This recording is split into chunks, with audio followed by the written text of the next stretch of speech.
It's We Talking About Sports, and we're coming back after a little bit of a hiatus. We took some break after the NBA Finals, but we're Summer break. back, and what better way than International Fight Week, MMA Tap Hour. Ben Roland, how excited are you about this card?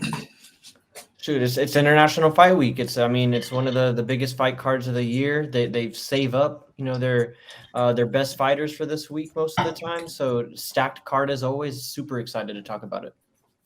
Yeah, man, glad to be back as well. Yeah, but after a bunch of fight nights, we had like 6 or 7 in a row. We're finally getting another pay-per-view since the Nunes one. How excited is this? Go ahead, Ben. Go ahead. Yeah, I mean, 2 pay-per-views this month, actually, not to, get too far ahead of ourselves, but we got 2 pay-per-views in July, one the first week of July, one the last week of July. And we were arguing off air about which one was more stacked, this one or the next one. But yeah, man, we got 2 title fights up here this week. And then we have, the co-main event, I guess, Moreno is the co-main event, but Whitaker and Duplessis, another fight that could headline just about any card throughout the year. So very excited to be back. It's going to be a busy month for us with UFC and MMA Tap Hour.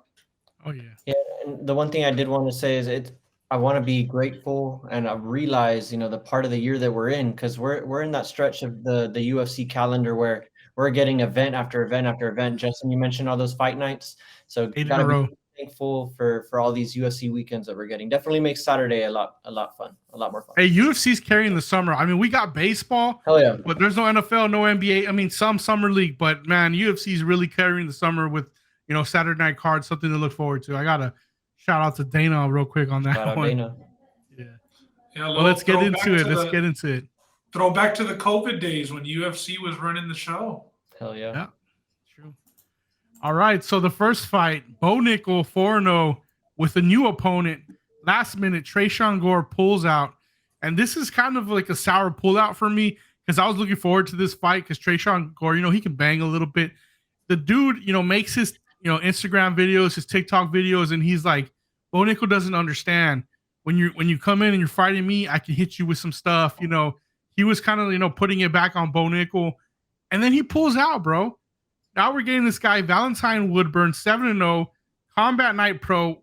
He's never been in the UFC. He has no experience. I've seen some videos. The dude can bang. He can really throw the heat, throw the leather. But Bo Nickel's only been touched 13 times, Roland. What do you think for this fight?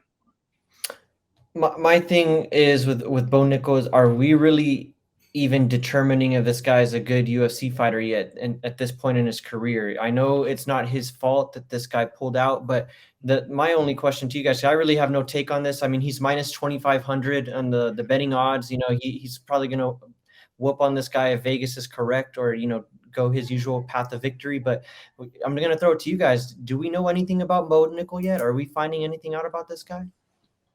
I think we were about to with that Tresean Gore fight. Not that Tresean Gore is this big name, but he's UFC caliber. He is a guy that is roster worthy, and it was going to be the biggest test to this day for Bo Nickel. In that fight, he was still upwards of minus 1,000 against Tresean Gore. So we got Valentin Woodburn. This guy's definitely Mexican and black mix, 100%.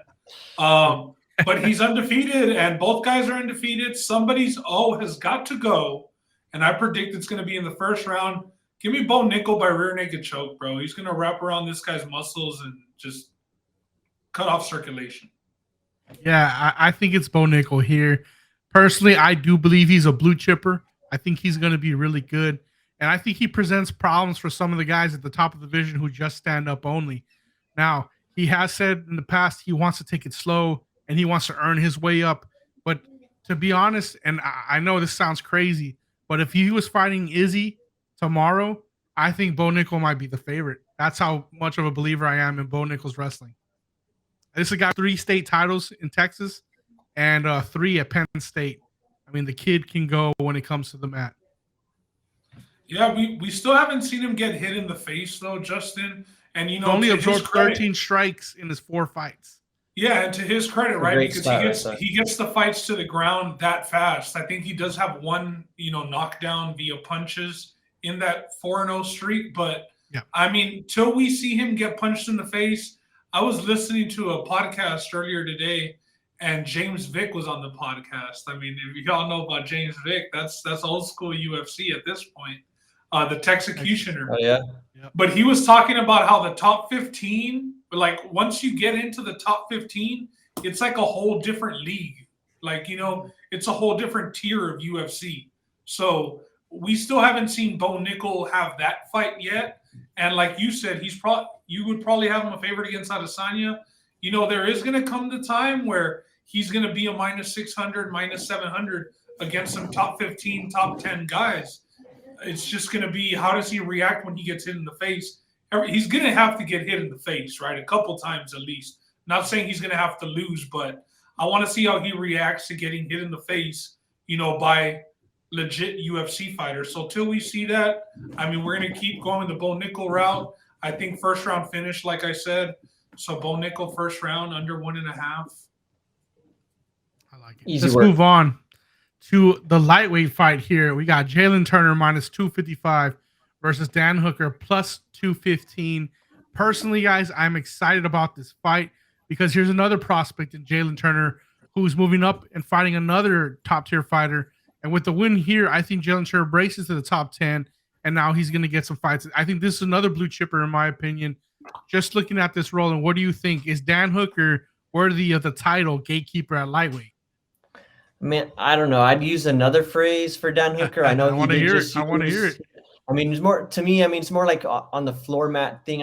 The way that I look at it is, you got two guys going in opposite directions in their career. That's just the way that it is. You got Jalen Turner, who's ascending, and you got Dan Hooker, who, in my opinion, is on the way out in his career, unless he can, right the ship here and start reeling off some wins and turn this into a win streak after his last victory. But to me, I think Jalen Turner, he's on another end of his career, and that's where I'm going to go with this fight. I'm just not a big Dan Hooker fan, especially after, just the interview that he had this past week. I don't know what it was on, but I just heard him talking about being disrespected with a Tony Ferguson fight offer. So that's not sure where his head is at also with this fight. So give me Jalen Turner in this one.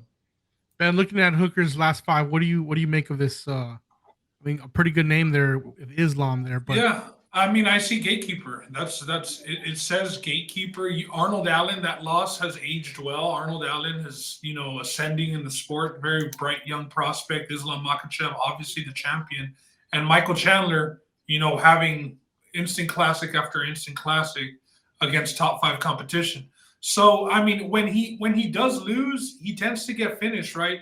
We tend to see him kind of bitch out a bit, to be polite. Like when he gets hit a lot, he starts turning up, he starts backing up. That's the way Dan Hooker goes out. He does get finished a lot. I'm a big hater on Dan Hooker, man. I'm not a big fan of his. all three of I us did are. pick Wow. Yeah, I picked against him last fight against Claudio Puellas. In this fight, though, fighting against somebody like Jalen Turner, and then we go and look at the competition that Turner has fought, and I don't think that he's beat anybody who can hold, Dan Hooker's jockstrap, to be honest with you. So this is 100% the toughest fight of his career, the biggest step up. I know we all consider Dan Hooker a gatekeeper.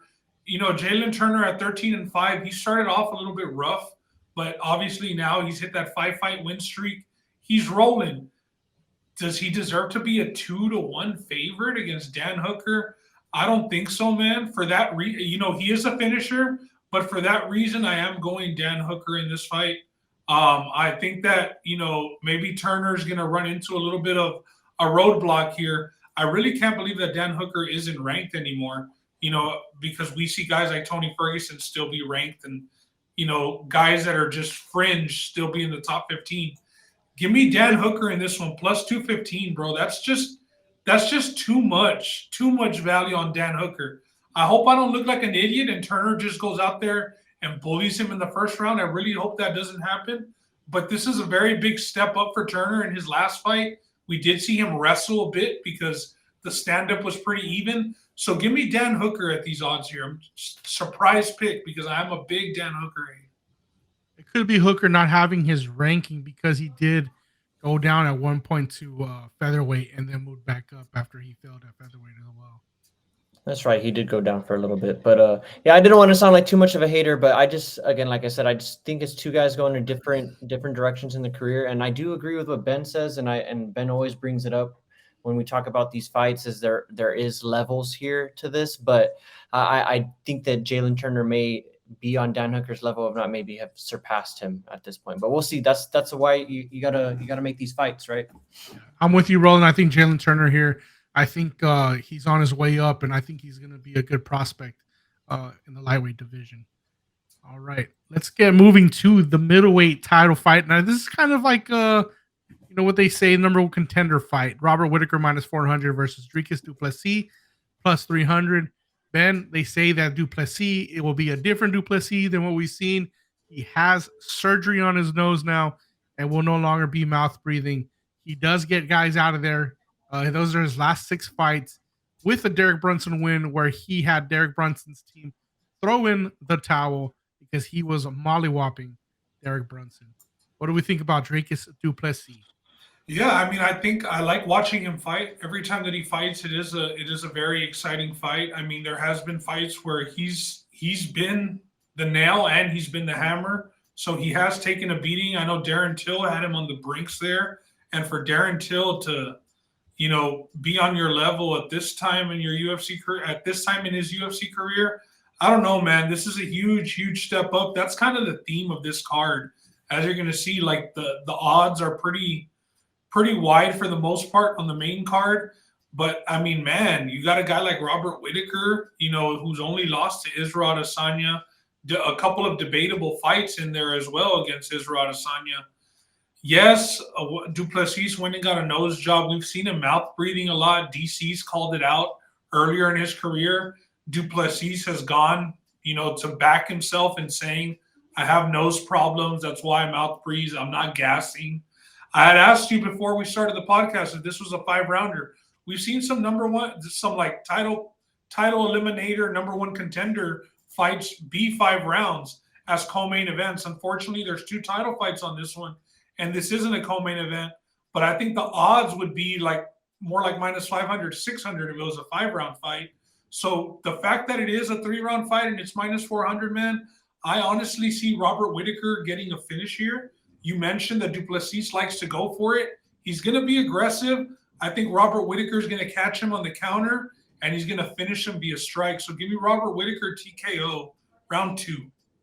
Roland, what do you think about Robert Whitaker's last 5 here? Is he just too much for a guy like Dricus du Plessis, who's obviously fighting the biggest fight that he's ever had so far? I don't think I can say it any better than Ben said it in the way that he laid it out. Like Robert Whitaker, I mean, he's the cream of the crop in the UFC, not just in this division, but in the UFC. When you haven't lost to anybody but Israel Adesanya in more than 5, 6, 7 years that he's going on now, I mean, you're the cream of the crop and you're at the top for as long as you've been there. If you're Robert Whitaker here. Ben mentioned it too. The theme of this card is guys taking jumps up in levels. This is a complete levels fight. You look at du Plessis, he has less than 7 fights in the UFC. I think this will be his 7th altogether against Robert Whitaker, taking a huge step up. But Darren Till, Derek Brunson are his best opponents. Huge step up in competition. And I also think he's getting a push from Izzy. I mean, honestly, I had not started hearing about this guy as a serious contender until Israel Adesanya picked up Twitter one day and saw that he won and that he's also – there's a story here, and he started pushing it. We would not be hearing as much about du Plessis as we are now if Israel Adesanya would not be thirsting so hard to fight this guy. I've never seen a champ thirst so bad to fight somebody. It's an easy finish. It's a highlight finish. I get it. I know why. He's picking his fight. He's a champ. He can do what he wants. It's his own prerogative. But he obviously doesn't want to fight Robert Whitaker a 3rd time, even though I think people would still want to watch that fight. Maybe there's some motivational issues there. I mean, Izzy's obviously not into trilogies, doesn't want to fight Brea a 3rd time, had him go up a weight class. So who knows what's going on here. But obviously, I think du Plessis is getting a big Izzy push, and that's why I love Robert Whitaker in this fight. The odds are steep, but I think Whitaker is going to take him out. And I was just reading an article, too. I mean, I like looking at what the UFC peers say, what the other fighters think about these fights. And Volkanovski I mean, he's the current, I mean, pound for pound guy, tied for number one. He thinks that you'd have to be mad to think that Duplessis can beat Robert Whitaker, and he said the same thing, that Izzy obviously wants new blood, but Whitaker is just the cream of the crop. It's just mad in Australia, wherever they're from, means crazy. Yeah, you'd be crazy. You'd be mad. Now, I'm with you guys. Robert Whitaker here. I think the first round is going to be the most dangerous for Robert Whitaker. I don't buy into the nose job being the fix for Dracus Duplessis. I think he will be gassed the second and the third, and I think that's where Robert Whitaker can get the finish. So give me Robert Whitaker by finish in the third round. If he wins, this will be the biggest nose job since Michael Jackson, bro.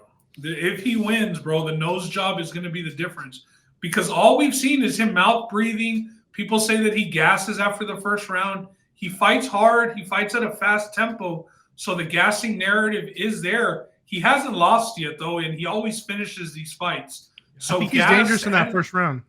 Yeah, we'll see. I mean, and he's finished some fights outside of the first round, too. So maybe he surprises us, and he lands that, because he does have the power to land one shot on Robert Whitaker and possibly, stun him and follow up for the finish. So he has the puncher's chance, but there's too much class from Robert Whitaker, in my opinion. And just to play a little fight maker for you two, do you see the trilogy, even though Whitaker's 0-2 against Adesanya if he wins? Yeah, we saw Holloway get his against Volkanovski, so I don't think Dana would be shy to make that. And at this point, you either put Whitaker versus Adesanya or a guy who he hasn't fought, which is Strickland versus Adesanya. And I don't think Strickland is as deserving as Whitaker is of that shot. He's calling for it, though. He's calling. Yeah, he's the only name that hasn't been that Adesanya hasn't hit. So he got a finish too, to make bro, a new fight. He's a little gassed up because he got the finish. Yeah, he was campaigning hard. I want to say it was funny. But I mean, let's be real, bro. Strickland, he did get the finish, the second round finish, which is insane for his patty cake ass. But this was a guy who came over from Bellator, had one UFC fight, finished a bum, and then got this push to fighting Sean Strickland on a main event. He did beat Sean Strickland in the first round, but then, gas to hell after that. So Strickland needs to chill, bro. It's just basically, you have if you want to throw a new name at Adesanya, Strickland is available, and he's got a little bit of a win streak.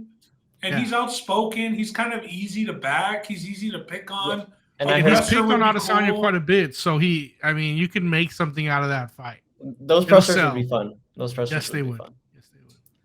All right, moving on to flyweight. The flyweight flyers here. We got Brandon Moreno, the champion, -190 versus Alexander Pantoja or Pantoja, depending on how you say it.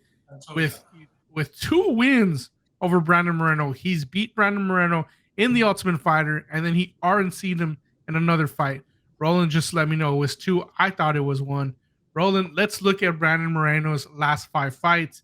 It's a lot of one name, and that's the former champ, Davison Figueiredo. And he has one name that's not on there, Kai Kara France, which he was losing in that fight until he lands that liver kick that we, just smashed him with that. What do you think about the Assassin Baby's chances Saturday night with his recent resume? I like Brandon Moreno in this fight. He's a champ. I mean, it's hard not to like him. You look at his last 5. I mean, he's fought Figueiredo for the last 4 years, it seems like. And then he's got KKF in there, which I mean, that's the best of the best. So no hating there. But for me, it's all mental here, because we did mention, his 2 prior fights against Pantoja.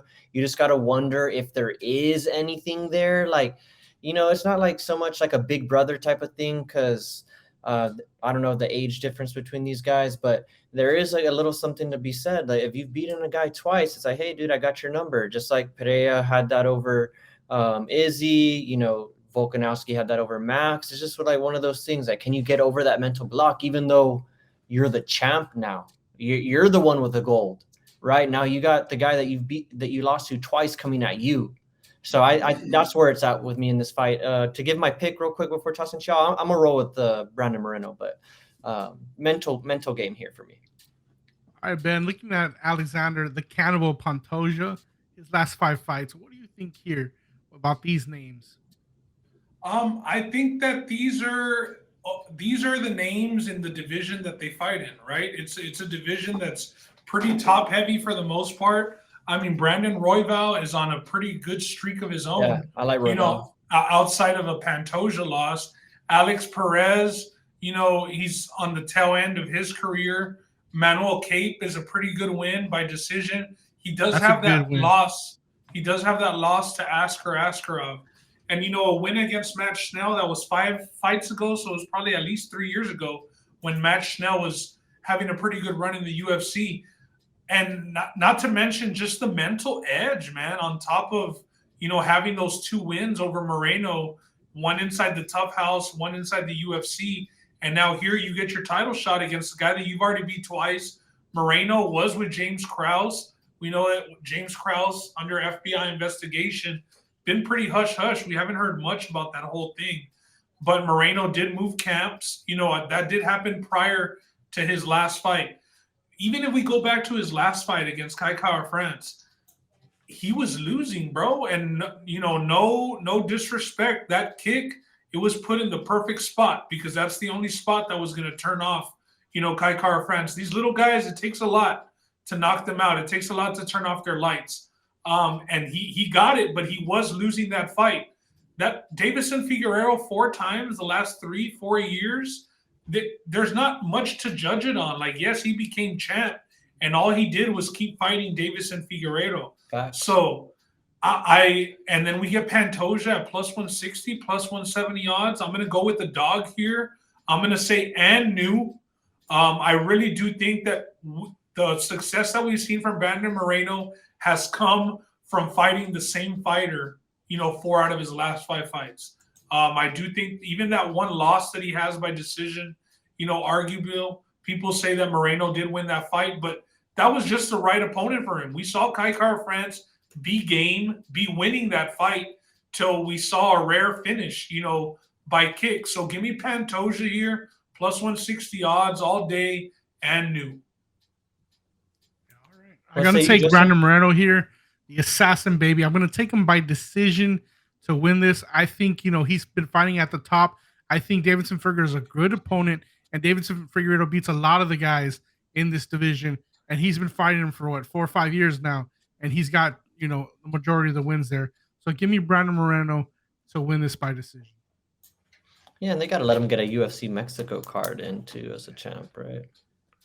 We got another shot for UFC Mexico card in the main event. Oh, that's right. We got Alexander. But Dana did say that what is it? The Mexican Independence Day. They're going to Mexico. So yep. So they have I heard options they're right not now. going to Mexico, but they're booking a Mexican champion, but it's going to be in Vegas. Okay, so maybe they're doing that. Okay. Yeah, it's going to be what's her name? The Alexa Grasso. Yeah. He's trying to do a pretty heavy Mexican card. So we'll see what happens in either of these 2 fights, right? Maybe if Moreno retains, he can get on that card. It is 16th of September. So two months away. We'll see. And then we got another guy here in the main event, boys, that maybe, he pulls it off and he's on that card. Lead us into it, Justin. All right, so we got Yair El Pantera Rodriguez versus Alexander the Great Volkanovski. Volkanovski minus 380. Let's get into Yair's last 5, and it's 2 wins in a row. It's Josh Emmett and it's Brian Ortega via TKO. That fight, we ended up getting cut short. Something happened with Ortega during the fight. We didn't really get to see that full fight, but we did see against Josh Emmett where he pretty much destroyed Josh Emmett and got him out of there.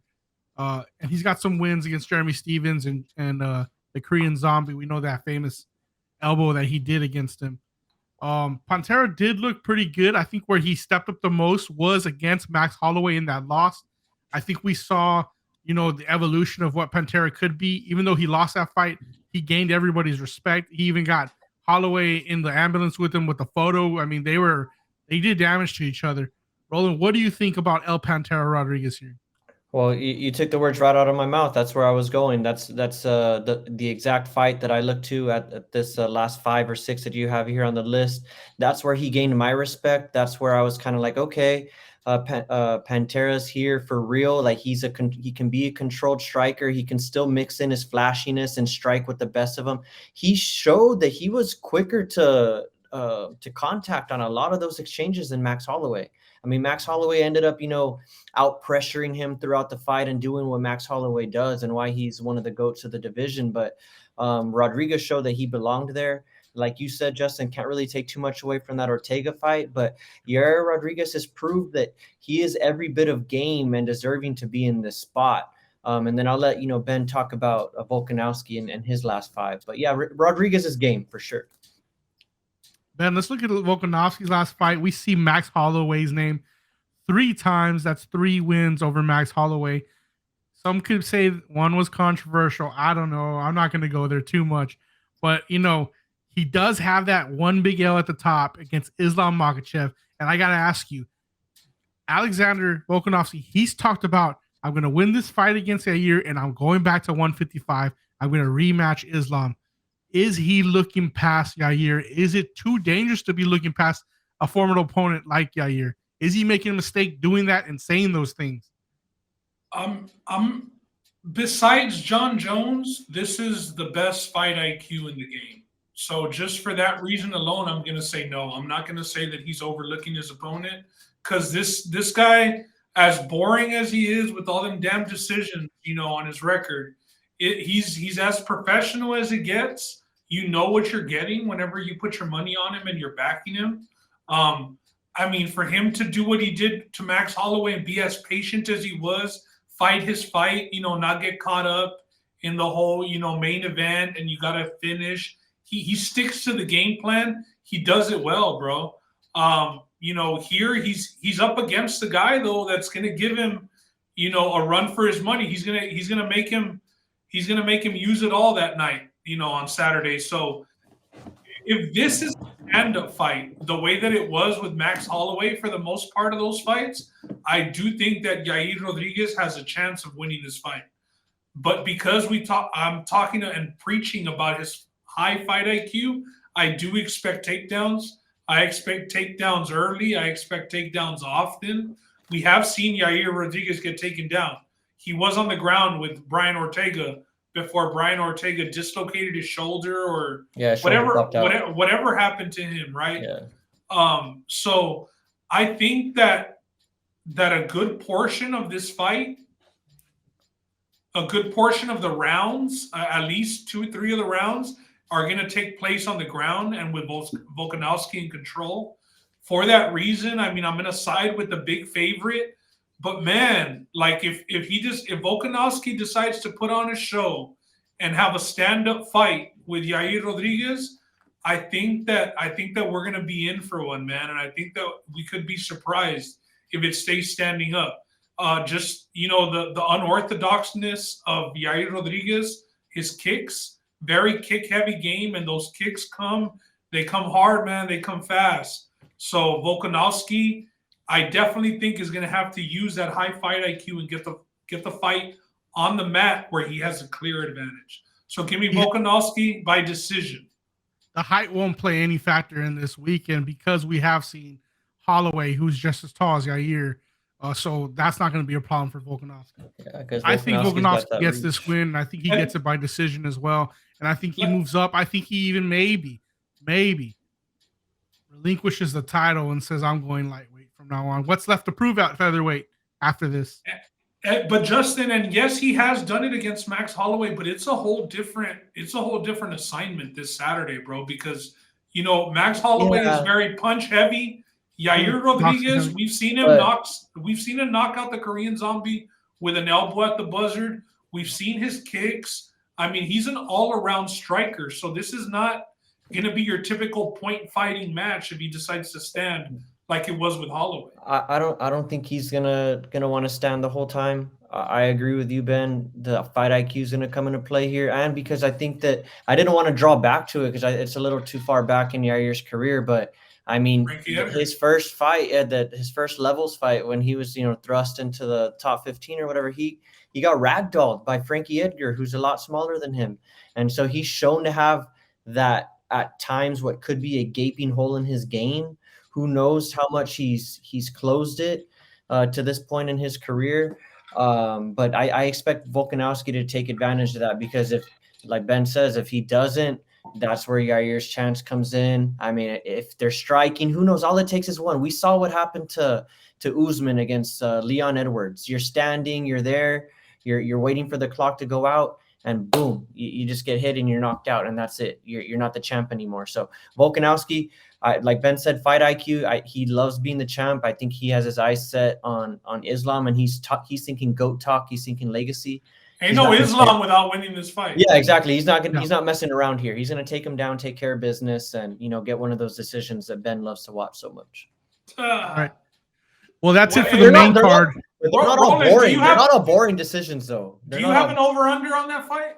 I'm sure that it's at 4.5, but do you have the number on it? Let me do see. you have I wonder if it's juice to the over, if it's okay. I think Volkanovski by decision is going to have to be like around the -150 range, -130 range if you take him by decision. But Yair's tough, bro. I really do not see Yair Rodriguez being finished, especially on this big of a stage. I think if anybody gets the finish, it's going to be Yair. But Volkanovski by decision is my final pick. And I'm just curious to that over 4.5. If it's juice to the over, because that's what's expected, or if we're getting like an over 4.5 -120, something decent. I just have a money line in front of me. I need to see the. Well, that's it for the main card for UFC 290. Now this card is stacked. There's some, fights that we didn't have, presentations for. I'm just going to read them out to you guys, and you can kind of tell me where your meter is 1 through 10 on how excited you are for these fights. We got Robbie Lawler versus Nico Price. Where you at with that one?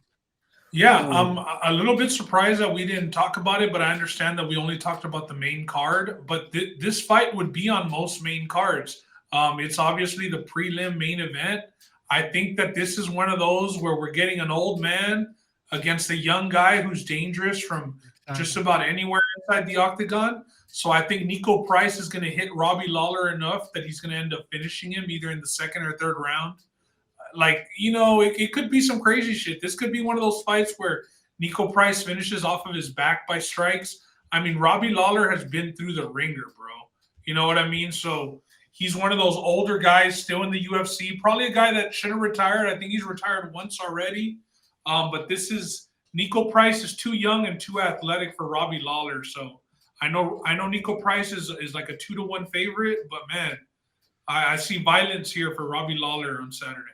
1 to 10, Roland. Yeah. How excited are you for this fight? Yeah, 1 to 10. Honestly, don't want to sound too excited, but 8.5 for this, because like Ben said, it's just going to be pure violence for both guys. Both guys go out and like to just go balls to the wall, and it's Robbie Lawler, so who knows?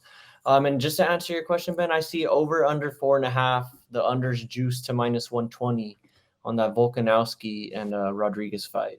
Yeah, so I mean, with the odds being what they are, give me the over as my play for that. I didn't even know you could bet on the point spread here. So like, how they tally up 49-45 at the end of it. What is he like, -3.5? Volkanovski -5.5, juiced -160. So they're expecting, some 10-8 rounds in there. Yeah, they're expecting a 50-44. That's crazy. Yeah. All right, so another fight, and this one I'm about a 10 for. Jack Della Maddalena versus Josiah Harrell. I think they gave JDM a guy that he's going to finish. I think that's what that fight's for. So I'm excited. Jack Della Maddalena, all his fights in the UFC, all have been finishes.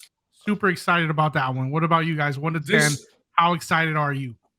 This was an 11 for me, bro, just based off of MMA Twitter drama. There's an account out there on Twitter, Cappers Leak, that is leaking out, touts plays, paid for plays. And we have a MMA tout that gave out, as a max play. He used to tout for CBS. Now he's on his own, but he gave out Sean Brady, at +150 as his max play. And Sean Brady ended up at +105, like 3-4 hours later. And it was a whole big deal on Twitter just based off the line movement and whatnot. And then all of a sudden that page leaks out Sean Brady 5-unit max, which was Maddalena's original opponent. Sean Brady, Boston guy, wrestler, was supposed to be a really good fight for Maddalena. I think that was going to be, the barometer test for him of how legit he was. We've seen him get some big knockouts, but I think he got taken to the second or third round in his last fight. So anyway, Sean Brady ends up pulling out, man, and that max bet and it being leaked and the capper going after the page because he says, I make my livelihood, selling these plays, so don't be leaking them. It was going to be epic, bro, to see whether that max won or lost. Now I'm at a 2 with this. I think that it's going to be, Madalena early and often, early knockout, but that Sean Brady versus him, that was going to be the fight that kind of told us where he was at. I know, Justin, you're a big fan of him. I mean, this is going to be another highlight reel finish for him here. Yeah, I was going to say, give me a 1 through 10 on this. Give me a 5 just because it's going to be one-way traffic, JDM, and I'm just giving him the full 5 because I'm expecting it to be an exciting finish as you guys are describing. So yeah, give me a 5 on that. He got dropped from the main card to the prelims because Sean Brady, he pulled out with an infection. I saw that. Out of the fight. Yeah. So I mean, it was a big spot, bro. It was a big spot. The card was going to be even more stacked with that fight on it, and it lost a little bit of juice with that one. All right, the last fight I want to talk about here: Jimmy Crute versus Alonzo Menefield, 205-pound fight, light heavyweight. 1 to 10, Ben. How excited are you for this one? I'm going to go with a 10. This is a rematch. The last fight was a draw. The last fight was a war, and it's a damn shame that it was a draw because somebody should have won that fight just based off the brain cells. That was in February, by the way. In those 15 minutes. So in this one, though, man, I'm going to go with Jimmy Crute. He's a younger, up-and-coming prospect. I know Alonzo Menefield is that heavy hitter, but I think that Crute's probably going to take over in the second, third round. So give me Jimmy Crute here. And this fight should be really good. This is on the main card of most pay-per-views. This is International Fight Week. We're dealing with a different beast, and that's why it's on the main card where it is in February. So yeah, so this is going to be like, I'm sure these prelims got to be on ESPN, like big ESPN. ABC. They're moving it to ABC. Okay, most eyes on it as you can. Yeah, I'm a 10 for this one too. I remember watching the original fight, the first fight, UFC 284. So yeah, give me this. I like Jimmy Crute too. Like Ben said, I think I was on Crute in that first fight just because I expected him to take him down to the ground and dominate the fight. And if I remember it correctly, Crute got stunned early, and he had to weather a storm, right? Yep. Okay, that's what I remember. Yeah, so this fight's gonna be a banger too. Yeah. All right, boys. Well, that's UFC 290. We will be back.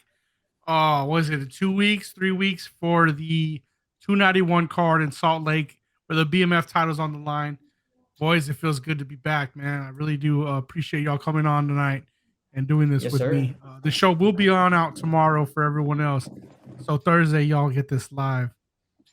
Yeah, it's good to be back doing an MMA show. I'm glad Roland joined us for this one. I know we've been out of commission for a bit, kind of with NBA, the Denver Nuggets being crowned champions, and these are the dog days, man. It's baseball. Summer vacation.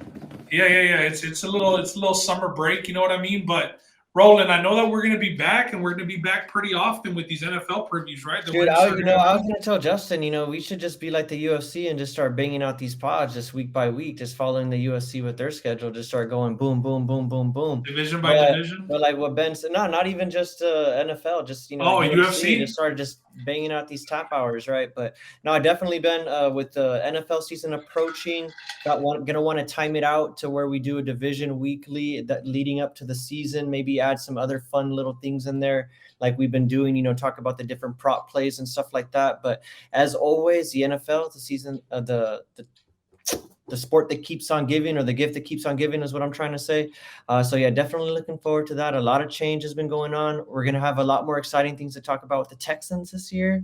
Give you some more to talk about. CJ Stroud, your old team, your old Bay, get you thinking about Houston a little bit more. But yeah, it's exciting times.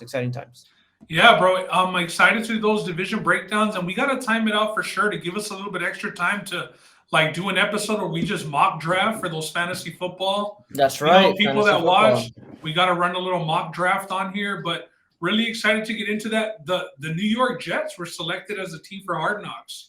I saw that they got forced. They got forced to do it. Yeah, a lot of teams didn't want the Hard Knocks curse, and nobody was stepping up to the plate. So the New York Jets and their new star quarterback, Aaron Rodgers, will be on Hard Knocks. Justin, might not be the only team. Yeah, yeah. It might not be the only team that's going to get some sort of show this year. You mean like the in-season or the preseason? in season, there's rumors that Netflix is picking up a 10-episode show with the Dallas Cowboys. That's just hearsay, but that's what the rumor mill is on Twitter. 10-episode show for the Dallas Cowboys. But is there details? I mean, obviously it's just a rumor, but it's probably going to be similar to what Amazon Prime did with the Cowboys back in the day? Oh, I was going to say, is it going to be like on past Cowboys teams, or is it going to be current live? I think it'll be like the history of the Cowboys or something like that. You see, that's what I meant. But like a Last Dance type of Cowboys thing. But it could be that. I really don't know more than what surface rumors. I know we're not going to talk about it. We'll talk about it more, but why are we even having a documentary? Like, when's the last time the Cowboys? when do we win a Super Bowl? Like, that's cool. It sells. Cool. Football sells. Hey, documentary here and there. Let's talk about the Cowboys being worth a couple billion, and let's have Jerry Jones pocket another 50, 60 million. That's cool, right? But hey, the Cowboys still haven't won a Super Bowl. That's cool, But let's have a documentary. Yeah. You got to think they'll roll in a documentary, like all the different people that they'd have talk, the way that they have people talk in documentaries, it'd be T.O., it'd be Romo, it'd be pretty crazy. I thought you were going to say let's not talk about a documentary. There needs to be a movie, but you went the complete other way with it. I thought there's not enough time in the day for me to give my thoughts on this. Don't even let me get started on this. We don't have enough time etched out of tonight. So yeah, man, and we might even have to get on and do a little NBA free agency, bro. It's been pretty crazy, man. It's been pretty crazy. We're gonna get Summer League going here on Friday. We got the Spurs and the Hornets kicking off. The Spurs play today. Las Vegas, yeah, this is the Cali League, but the Spurs summer team. I mean, it's a regular team. It's the regular season team, so yeah, they're gonna be doing work. They got their regular season team playing in the summer league. We got Wemby against Miller. It's a rematch. The Spurs beat the crap out of them by about 20 points. That wasn't easy. You looking forward to a little bit of summer league? I am, especially because right now, I know you're joking around about a lot of our regular season players playing in the summer league, which is true. It's facts, but a lot of the guys though that are playing are guys that are actually trying to etch out some roles for themselves. So I am pretty excited because a lot of these guys are trying to fight for time to play with Wemby. No, yeah, and I got to throw my shots where I can, but listen, Jabari Smith Jr. and Tari Eason are going to play for the Rockets in the summer league this year. That's big. That's big stuff for them. We're talking about Jabari Smith, who was the number 3 pick for the Rockets last year. So, summer league can be used to do exactly what you said, build up confidence, balling against these scrubs. Yeah. You can also lose confidence if you don't ball against those scrubs. So it's kind of like a two-way sword. But for the Spurs, I mean, early it's looked good. Champagne back-to-back 30-point games. He had 28 tonight, 30 in the first game. And then Branham. I'd like to see Branham, he was our second-round pick last year out of Ohio State, or he might have been a mid-first round. I can't remember, but guy has an extremely mature game for a second-year player, extremely well-controlled off of the pick and roll, and has a good little midi. So I like what I see out of Branham. Hopefully he can take the next step. Him and Wesley are competing, I think, to get those backup 2 minutes, 3 minutes. And even the big that you all have starting at center has played really well as well. But, I mean, I know this was an MMA Tap Hour. We kind of turned it into a whole we talking about sports. But, Justin, get us out of here, bro. Well, there's nothing left to say, man, but that's it. We'll see you guys within a week. Peace.